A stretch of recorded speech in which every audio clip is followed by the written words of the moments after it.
Chapter in the Bible, Revelation chapter 22. We shall get reading at that 10th verse. Verse number 10.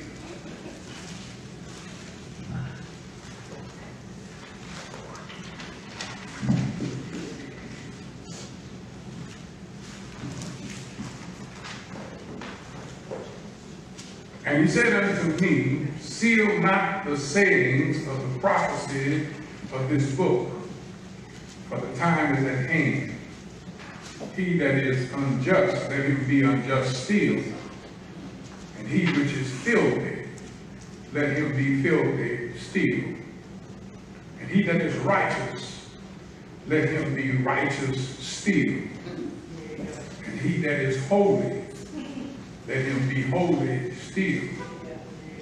And behold, I come quickly, and my reward is with me, to give every man according to his work shall be. For a few minutes I want to talk about the day of destiny. The day of destiny.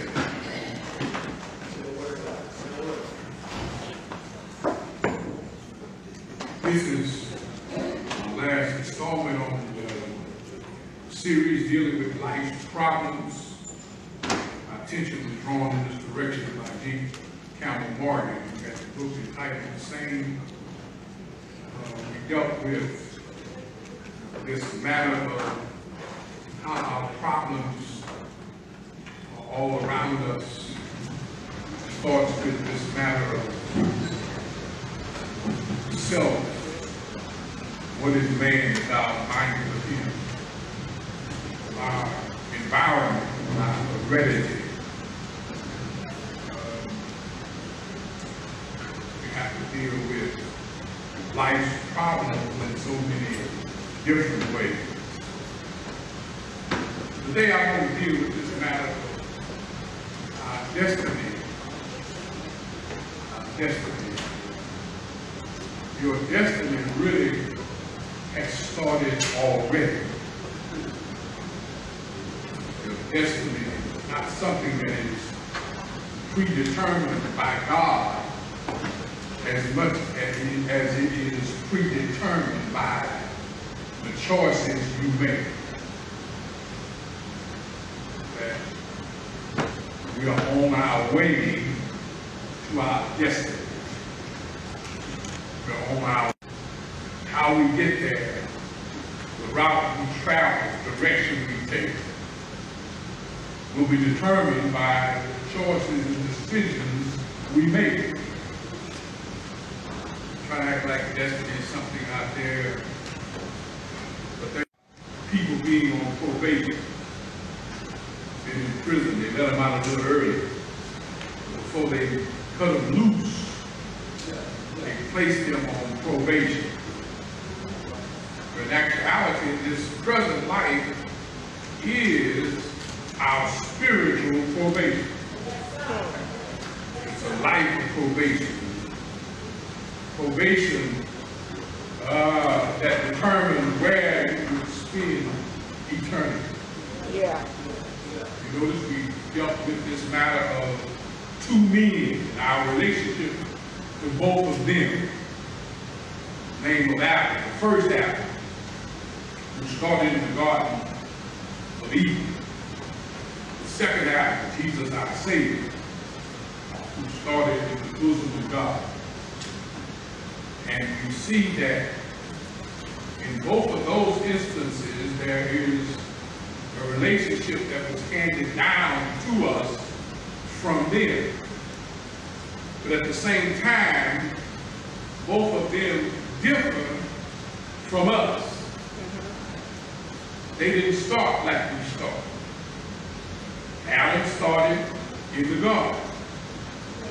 He started in an ideal environment. Yeah. He started in the perfect setting. Food was provided for him. His life had no turmoil. He's living the life. Jesus is different from Adam, but he's definitely different from us. He starts in a totally different environment in that he is God. He starts in the presence of God. He takes on man's flesh and comes and lives for us to give us an example of what life really ought to be about. He gives us the alternative to that which Adam handed down. Adam handed down sin. Jesus handed down salvation. We are in a totally different category. So you see, we are born with a tendency that we didn't choose. We were born with a condition that we didn't ask for. We are being propelled into a life that's either making or marring our destiny. Consequently, we find ourselves in an environment that we didn't wish, a relative that we didn't ask for. We are forced to deal with who we are. Are you praying with me? Yeah. Well, y'all can't really make an application. Let me kind of bring it home. Look at what happened with this fellow George Floyd. Man was murdered before our eyes. For some reason, a policeman decides he wants to put his knee on his neck. His co-workers surrounded him and support him as he proceeded in his dastardly deed. And we saw the man lose his life. I wish I had a witness. This is an indication of what can happen when people make the wrong choices. Don't fool yourself. It's no accident. It's not something that happened by chance. There were contributors to that moment. Yeah. We are always quick to praise first responders, praise our policemen, praise our fire. Maybe we ought to be careful of praising folks. You don't give blanket praise. That's like saying all people who treat kids nice are good people. Problem is, pedophiles treat them nice too. Do I have a witness here? Yeah. But I got to understand that there are choices people make that can alter the outcome of a situation. Yeah. Did God will for George Floyd to die at that time? No. If I wasn't here, I'd probably say, hell no. This is not something God willed, it's something God permitted, it's something God allowed. But there were choices made by those who feel like they can do what they want to do. The environment has been created whereby people think they can just make decisions and don't have to be accountable for the decisions they make. Yeah. Do I have a witness here? I want to commend many policemen I heard. It really was refreshing who came and said that any policeman who saw that video and did not see what was wrong ought to turn in their badge. That was refreshing. I think that's what ought to happen. Good policemen ought to point out the bad policemen. Yeah. Folks who stand for right should be willing to point out what's wrong, no matter what the consequences or what the cost is. I want to lift up that beautiful mayor of Atlanta with her pretty self, and she said, instead of them burning down, they ought to be trying to get some voter registration cards. Go to the polls and vote. They wasn't really blessing Dr. King's memory. They were really desecrating his memory. I want to thank her. She's on target. At the same time, that same Dr. King, when they were burning buildings during his lifetime, that this is the voice of the disenfranchised. This is the voice of people that have been ignored, those who have been silenced. You see, when you take people and you ignore them and you overlook them, you mistreat them and misuse them and feel like you can get away with it, pretty soon they reach a limit. Yeah, it got real quiet right there. Oh, yeah. You might as well face the fact that when a man feels like he can't do anything and still be persecuted, he's going to do what he feels can get some attention. Oh, yeah, it got quiet. Yeah, you can't just go along and keep doing dirt and don't think it's going to come back up to greet you. Yeah.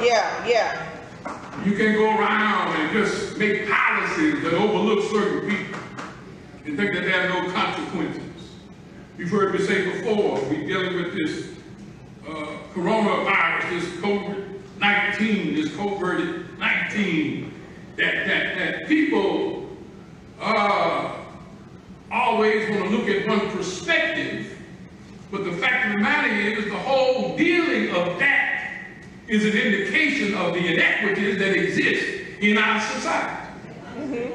Oh, yeah. You know, you can't just treat everybody when you're really just looking out for a few. You heard me say before, I got a problem with folks talking about experts, when really there are no experts, but really, and I'm not going over all that again, but then, see, the problem I have personally is that when you say experts, my antenna goes up. Because you see, because a person is an expert doesn't mean they are ethical. If I'm an expert with no ethics, if I'm an expert with no integrity, I wish I had a business. My findings really can be bought and paid for. Yeah. You talk to any good lawyer, and he'll tell you they can always get an expert to testify on their behalf. Yeah, the prosecutors can get a lawyer, and the defending attorneys can get a lawyer, and a lot of times they get the same lawyer. You see, they're going to get him to testify one thing on one case and another thing on another. His finding has nothing to do with his expertise. His finding has to do with what you're paying him to find. When you got to study that, Coca-Cola is good for you. You need to make sure Coca-Cola didn't pay for the study. Y'all better hear me today. And sometimes we get expert advice and expert conclusions because they've been bought and paid for. And we live in a world that is personally bought and paid for, that really, people not really trying to do what's right. They really want to do what is expedient for them.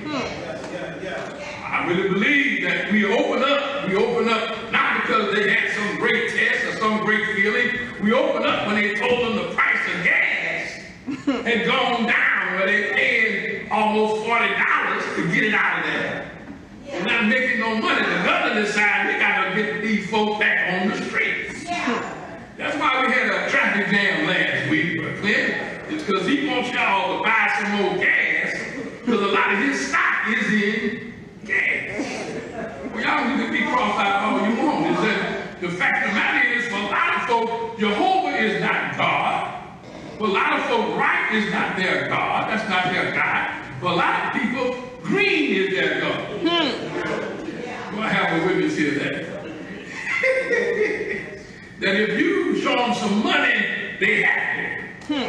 They don't care about what's right, what's wrong, what does the money say. Well, I heard all that, and I know that cost from a sermon. I could have had some shouts today. I messed that up right there. But all I'm trying to get you to see is that because we are born in sin and shaped in iniquity, we find ourselves in a mighty bad way. We find ourselves in a life with forces that are working on us, trying to pull us in the wrong direction. And if you're not careful, you will succumb to those forces. It's all it's on television, on the radio, and the children of God need to be cognizant. We need to be conscious of the fact the devil is always trying to lure you on the wrong side. Yeah. How can you support a man like Donald Trump and you claim you standing for right and righteousness? You hear these Christian supporters that say, well, I'm not voting for him to be my husband, one lady said, but I need a man like that to be president. I got a problem with you making a differentiation between that. I mean, if I want a righteous person to be my wife, I should want a righteous person to be my president. If I want a righteous person to be my boss, I ought to want a righteous person to be my guy. So then man has to be cognizant of the fact that there are a lot of forces on us pulling us in the wrong direction, but we still have a will. You see, it's not just Adam who shapes us, it's also Jesus who gives us another chance.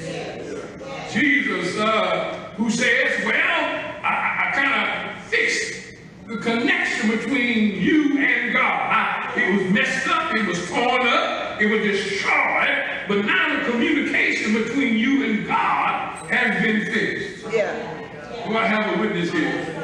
See, a lot of us, the Bible says in Revelation, and one day all of us will have to stand before God's judgment bar. My thing is, don't wait till the judgment to talk to God. You want to wait till the last day to talk to him. You need to start talking to him right now. So I have a witness here. I need to find out what is his preferences right now. What is it that God wants from me right now? That takes me to the second point, the preferences, the preference pattern. God says you got to decide between purity or pollution. You got to decide in this life of probation, how will you choose? For you see, man might have a whole lot of things, but really what distinguishes us from the rest of creation is that men and women have a will. We have a will that we can choose to do right, and we can also choose to do wrong. We can choose to go the right way, or we can choose to go the alternative way. And so you need to be cognizant, aware of the fact that you got a choice to make in life, and the choice you make will determine your direction. It won't get me to destiny from here to there, but it gets me in the right direction. Oh, y'all better hear me today. I can't claim I'm on my way to New York if I'm headed south from Dallas. I understand though, some of y'all kind of slow when it comes to maps and stuff, so let me help you. New York is north of Dallas. Beaumont is south of Dallas. I wish I had a witness here. So Alan, if you're driving and you see a sign saying Beaumont, that's an indication you might be going, come on here somebody, in the wrong direction. Now JP, you can't keep seeing that sign Beaumont and think that if I keep going this way, I'm going to end up in New York, New York. Do I have a witness here?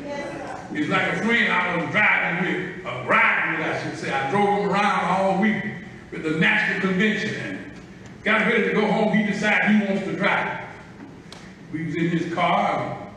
I said, all right. I really didn't want to yield the wheel, not because I'm such a drive hog, but I had to get back here for a meeting at Bethany. He wasn't all that eager to get back at a certain time. He wanted to drive, and the first thing he did, leaving the hotel, is turn in the wrong direction.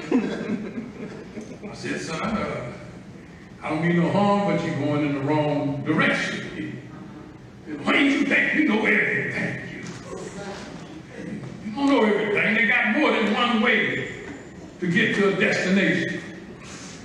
So, okay, I say what I had to say. He turned and took another freeway, and he was really headed in the opposite direction. I kind of gave him another little nudge. And, you know, he kind of became irritated, and I noticed, Alan, he got to a point of irritation, he started speeding up. It's amazing how folks think they can go faster in the wrong direction and end up in the right place. I wish I had a witness. When he finally saw a sign that had us 70 miles in the wrong direction, he said, oh, I think we headed the wrong direction. Yeah. I ain't gonna tell y'all what y'all pastor wanted to do right about that. You see, when you go 70 miles in the wrong direction, you're not 70 miles off of your destination. You now got to drive another 70 miles before you can start. Yeah. That means you've driven 140 miles out of the way. If I had been riding in the right direction, I could have been 140 miles up the road. But now I'm just not starting because you're going in the wrong direction. Many people in their lives are making choices that head them in the wrong direction. Yeah. Come on here, somebody. Oh, it ain't that hard. We got signs all along. It's just like the highway. You got a sign that tells you what direction you're going in. But you know it, but you keep on going anyway. Well, I love when y'all try to play dumb. I didn't realize. I didn't know. Yeah, you know when you headed in the wrong direction. You know when you're a teenager and you're making the wrong choices. You know. I'm not talking about teenagers. Now I'm talking about y'all when y'all were teenagers. Rewind it. Y'all can rewind that far back. And remember when you were going in the wrong direction, you knew you were going in the wrong direction because your mama told you not to go that way. Your daddy told you you're not going in the right way. But you decided you were smarter than mama and daddy, and you were going to do what you wanted to do. But you know you were headed in the wrong direction.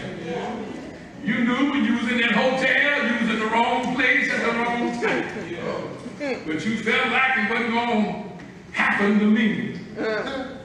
If loving you is wrong, I don't want to be right. And you know, that's the way the devil works. He always shows you the forbidden fruit. That which you know is not yours.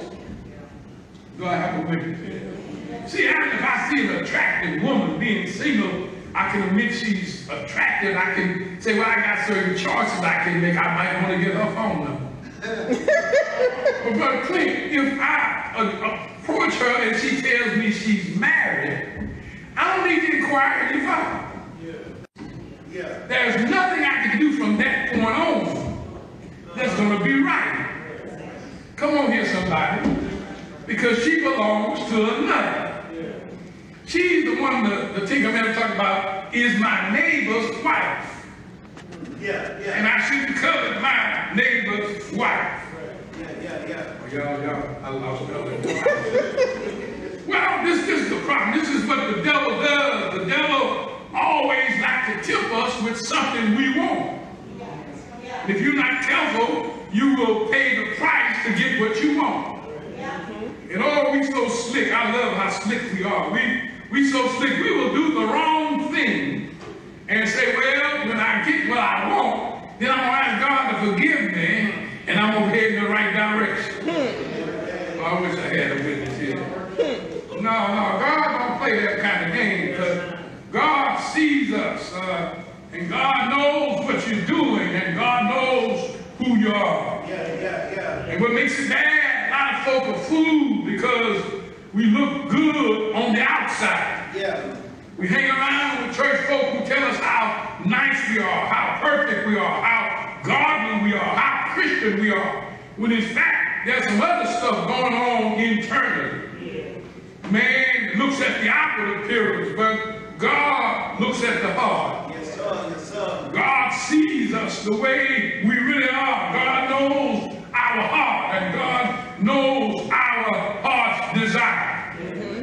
He knows when you're trying to get something that don't belong to you. I made illustration about a lady and a man, but you know, it works for money, it works for your job, it works for promotion, it works for reputation, it works for all of it. And whenever you find yourself doing the wrong thing to get what you want, you're in a mighty bad way. Do I have a witness here? If I got to tear down Hall's church in order to make Bethany look better, there's something wrong with me in Bethany. If I got to tear down your work in order to make my work look better, there's something wrong with my work. Yes, and you know what? When we all stand before God, God will not have to call any witnesses. No, He's not going to let your best friend testify on your behalf. He ain't got to ask your mama and your daddy what kind of person you are. Your boss, your supervisor won't have to make any recommendation. When you stand before God's judgment bar, all He needs to do is look at you himself. He can use His divine X-ray vision, and He can see what your heart really looks like. Yeah, He's not just looking at the external, He's looking internally. He not only knows your heart, He knows your heart's desire. He not only can tell you what you did, He can tell you what you want to do. He knows who we are. He knows our aspiration, our dream, our false failures, and He knows all about us. And so consequently, you need to stop trying to fool God. You need to stop trying to mislead God and wake up and decide which direction you want to travel in. Do I have a witness here? The text says, he that is wicked, let him keep on doing bad stuff. He that's headed in the wrong direction, let him keep on going in the wrong direction. He that is unrighteous, let him remain unrighteous. That was kind of shocking to me. Brother William, I didn't understand why God would tell us leave them alone and let them do what they're doing. But when you read the text, you can kind of understand what John is trying to tell us in this book. He said, God told him, He said, I want you to seal this book. I want you to tell the story. I want you to make sure that folk understand that there are choices they have to make. And the choice they make will determine their destiny. I have a witness here. And their destiny will determine what happens at that last day. But then He said, beloved, when you stand before God, you need to understand you can't fool God. Oh, you know how slick some of you all are. You feel like you can live a life of sin.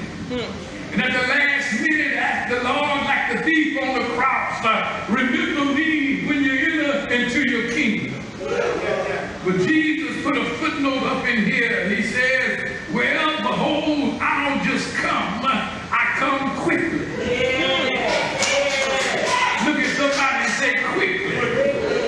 Yeah, He doesn't just come, but He comes fast. He comes, faster than right now. Quicker than not yet. He knows how to come quickly. And He says, I'm so fast, you won't have time to make any adjustment.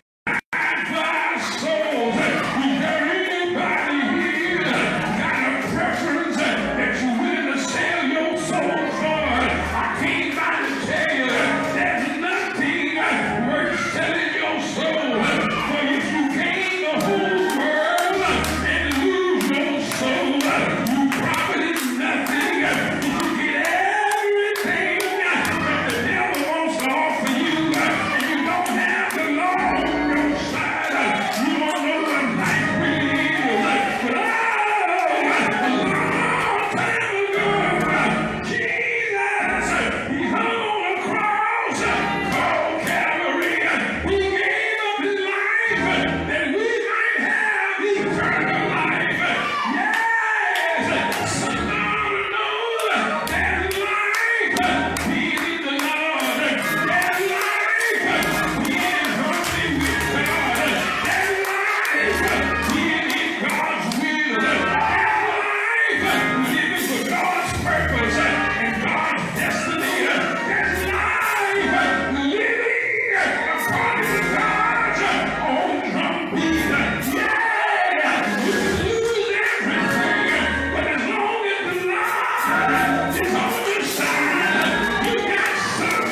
Tossed and driven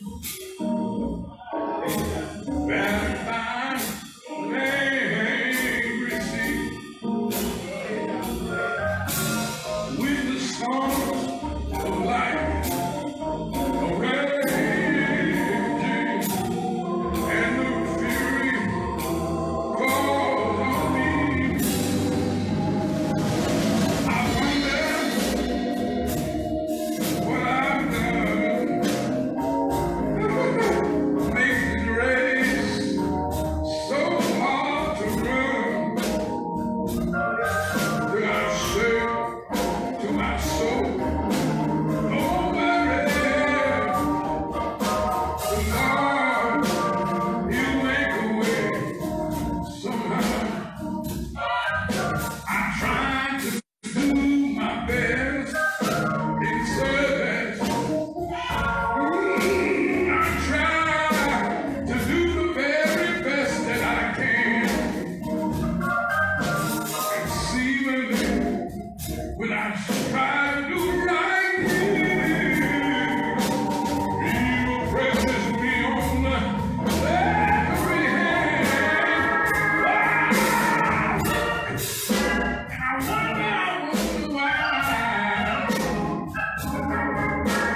it is theologically incorrect to say God will make a way somehow, because Jesus is the way. God has already made a way. And all of that is true, but the problem is we miss a lot looking at life from the wrong perspective. Yeah. See, the writer of that song wasn't looking from up down. He was looking from down up. See, some of y'all don't know what it is. When you're in life and the storms are raging, you can't always see a way out. You try to figure a way out. You pray and ask God to show you a way out, but you don't see the way out. And say, well, you can throw in the towel and give up. Say, no, I don't have to see it to believe it. But see, we don't walk by sight, we walk by faith. I don't know how he gonna do it. I don't know when he gonna do it, but I know he's gonna do it. Some way, somehow, the Lord is gonna get me out of here. Some way, somehow, the Lord will show me a way.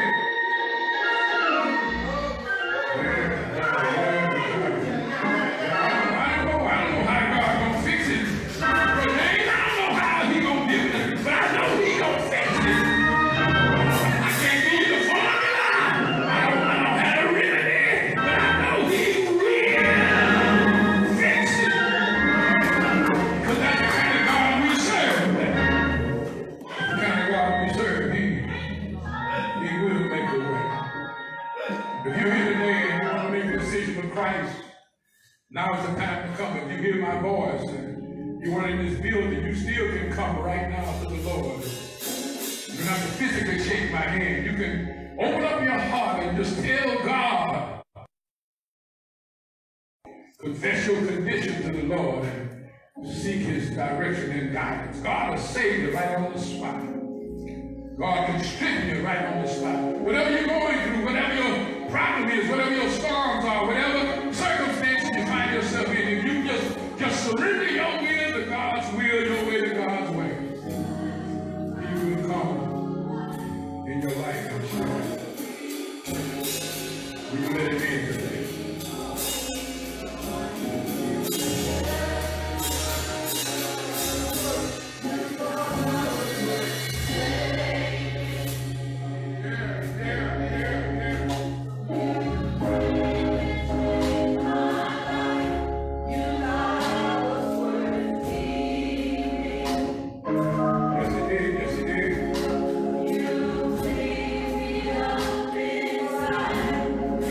You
for offering our gifts and our talents as we strive to worship and praise your holy and righteous name.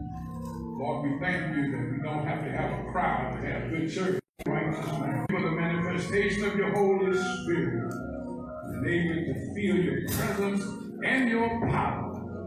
We leave this place stronger than we came by our prayer. We ask these and many other blessings in the magnificent, mighty, miraculous, marvelous name of Jesus the Christ, your Son and our Savior. Let the church say amen.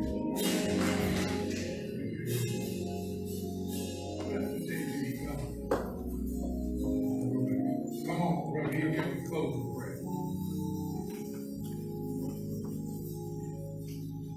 Lord, we thank you for your word. We ask that you continue to bless our time. As we lead this praise, bless us to be better. We ask for your guidance through the week. If it be in your will, let us make it again next Sunday. We give you the praise. Make your praise rest through the battle, teach us henceforth and forevermore. And the church says, amen.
The blessings of God. Your choices have already determined your destiny, and you know what direction that you have dwelling in. Do I have a witness here? And my question to you right now, do you like who you are? Do you like you? I wish I had a witness. I can't shout nobody, but I'm going to preach it anyway. I didn't ask do you love you, but do you like you? I didn't ask if you like me. We're not talking about me, I'm talking about you. When you look in the mirror, do you like what you see? And when you look in the mirror, you don't see the you that's really you. You know all of you. The only one who knows more about you than you is God. You know all there is to know about you. You know if you are innocent or guilty before I get up here. You know how you are. Do you like you? Have you been lied to you? Have you been trying to deceive yourself? Yes, to plead not guilty when you know you really are guilty. My question is, what is your plea? Well, my brothers and sisters, you've got to decide, do you enjoy doing what's right, or you enjoy doing what's wrong? I keep telling y'all, the world got it twisted. They pretend that living a life of sin is a good life. They kind of would have us believe that doing wrong is the way you can have fun. But I came by to tell you that's not so. The real joyous living is to live the life that is directed by the Lord. Yes, Jesus said, I have come that they might have life and have life more abundantly. You've heard me say it before. If you want to know what real living is all about, you got to come over to the Lord's side. Yes, you heard about people who will sell their soul in order to get what the devil offered. You heard him when he offered it to Jesus after that temptation. He said, I'll give you everything you see if you just bow down and worship me. But I heard him say, it is written. Oh, I wish I had a witness here. The word doesn't say I need to be worshiping you, but it says the Lord my God, my heavenly Father, He's the only one that I should be worshiping. I have come that they might have life and have it more abundantly. Well, you think life is getting what you want. What is your thing? Do you want a big house? You can get a big house and still not have life.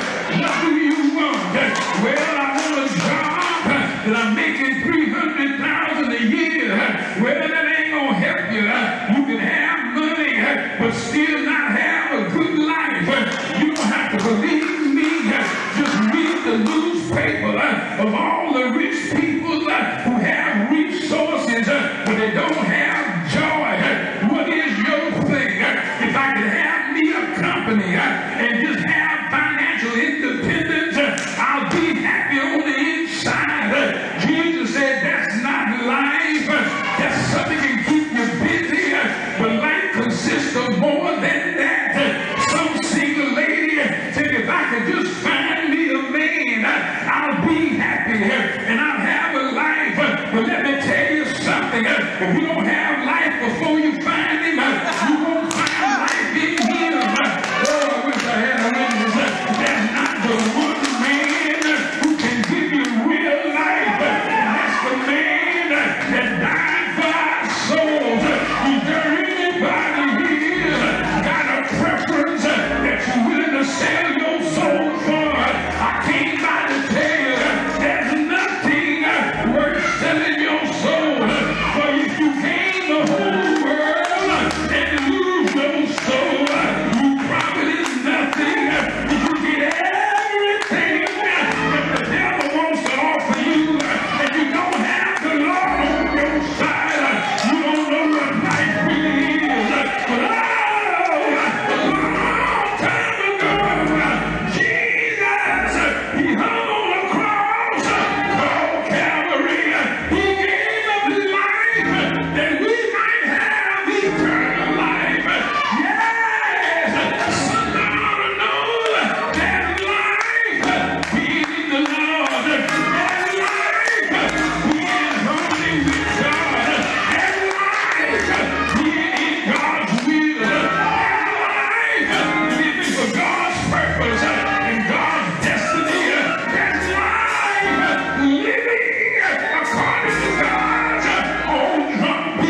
say to my soul,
smart, they were saying that it is illogically incorrect to say God will make a way somehow, because Jesus is the way.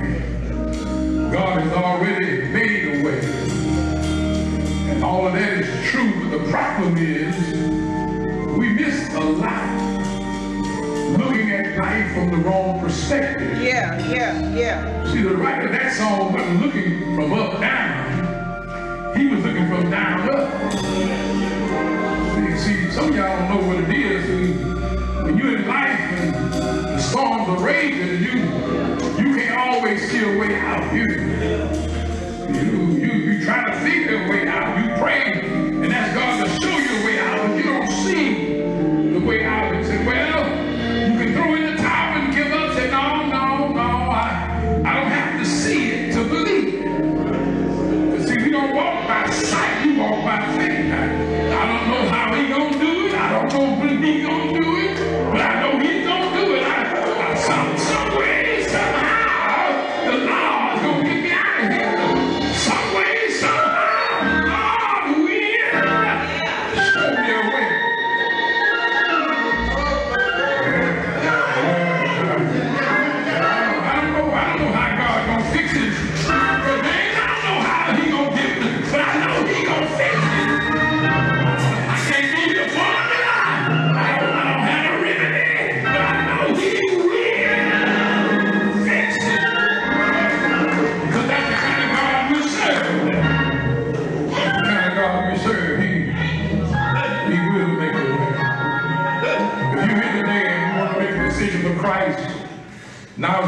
come. If you hear my voice and you weren't in this building, you still can come right now to the Lord. You don't have to physically shake my hand. You can open up your heart and just tell God all about it. Confess your condition to the Lord and seek his direction and guidance. God will save you right on the spot. God can strengthen you right on the spot. Whatever you're going through, whatever your problem is,